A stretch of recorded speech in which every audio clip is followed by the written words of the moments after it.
Section 5.6 is about inequalities in one triangle. So the first theorem we're going to use is theorem 5.10. It says if two sides of a triangle are not congruent, then the larger angle lies opposite the longer side. So what that's saying is, pretty much as long as you don't have congruent angles, your longer side will always be opposite of your larger angle. So let's take a look at an example. Problem 2 says, the town park is triangular. A landscape architect wants to place a bench at the corner with the largest angle. Which two streets form the corner with the largest angle? So I would find the largest side, which is this side, and then the largest angle would be opposite of that. So going opposite to that angle would be this angle. So the two roads that make up that angle are MLK Boulevard and Valley Road. So that would be my answer.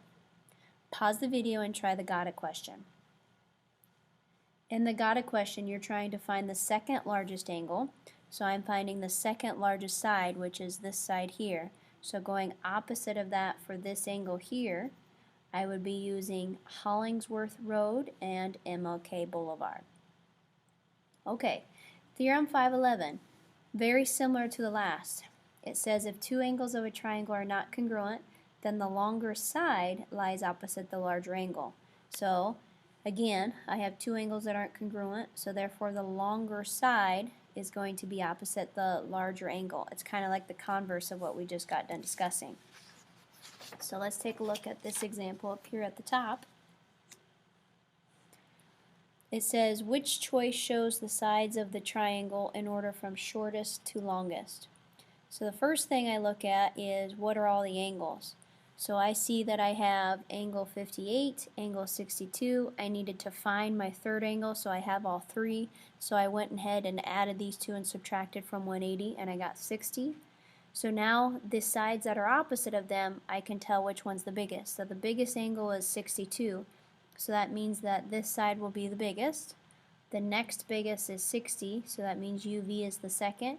And then 58 is the smallest, so TV is the smallest. So they're putting the smallest to biggest. So TV has to go first, then UV, then UT, which is why I circled letter A. You're going to pause the video and try the got it question.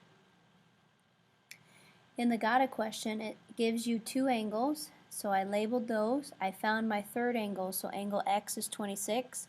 It wants you to figure out which side is the shortest. So the shortest side would be opposite the smallest angle. So the smallest angle is 24, so the side opposite of that is side OX. So my shortest side is OX because it's opposite of the smallest angle. Okay, triangle inequality theorem. This is saying the sum of the lengths of any two sides of a triangle has to be greater than the length of the third. So if I add x, y, and yz, has to be bigger than this one. If I add yz and xz, has to be bigger than this one. And then last, xz and xy has to be bigger than yz. So the first question they'll ask is, if I give you these three lengths, can it form the sides of a triangle? So you can verify it by using that triangle inequality theorem. So what you'll do is you will add every two and see if it's bigger than the third. So for example, the first set I did was I added 3 and 7, which is 10. 10 is greater than 8, so that checks. Then I do the next set. I did 7 and 8, so I added 7 and 8 and got 15. That has to be bigger than the third, which is 3. That checks. Then I do the last one. I do 3 and 8, that adds to 11.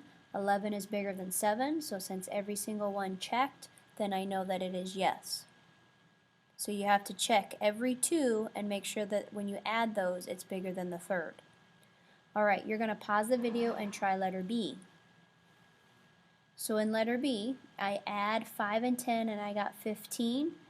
15 is not bigger than the third side, which is also 15, so automatically it's no.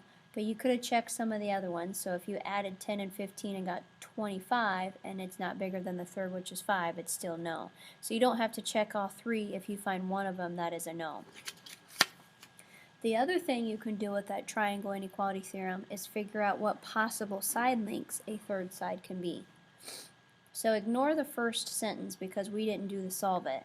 but the second sentence was where we'll start. So 2 of the sides are 5 and 8 feet long. What's the range of possible lengths for the third side?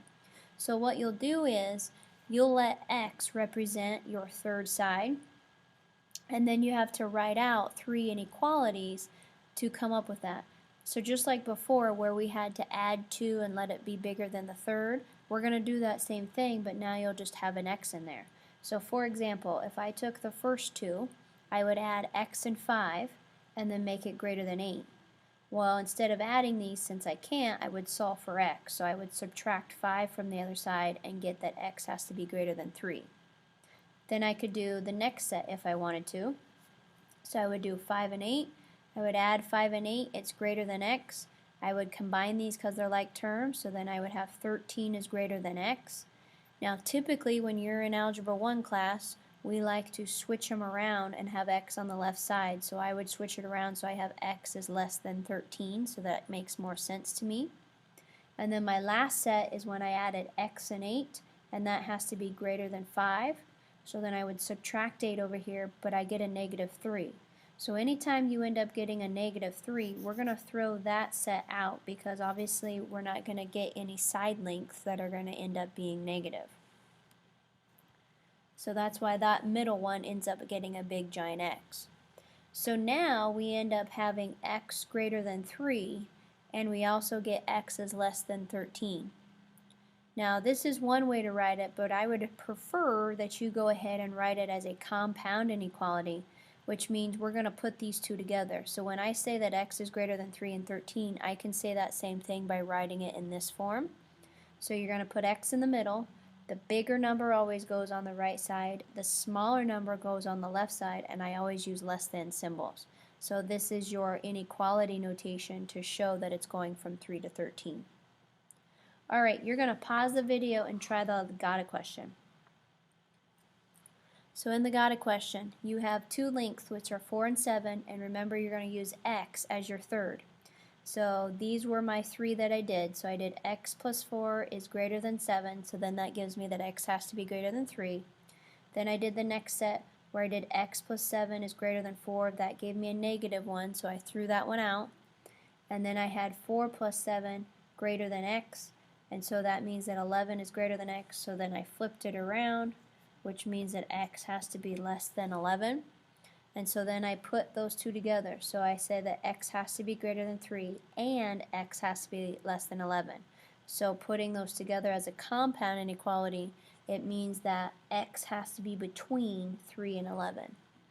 Okay, so try and get in a habit of writing it in this bottom form with the compound inequality, just because it's making more logical sense rather than two separate ones. So this lesson is still involving triangles, but you're dealing with those inequalities. So largest side connects to the largest angle, and then also you can use that inequality theorem to figure out what your lengths of your sides have to range into.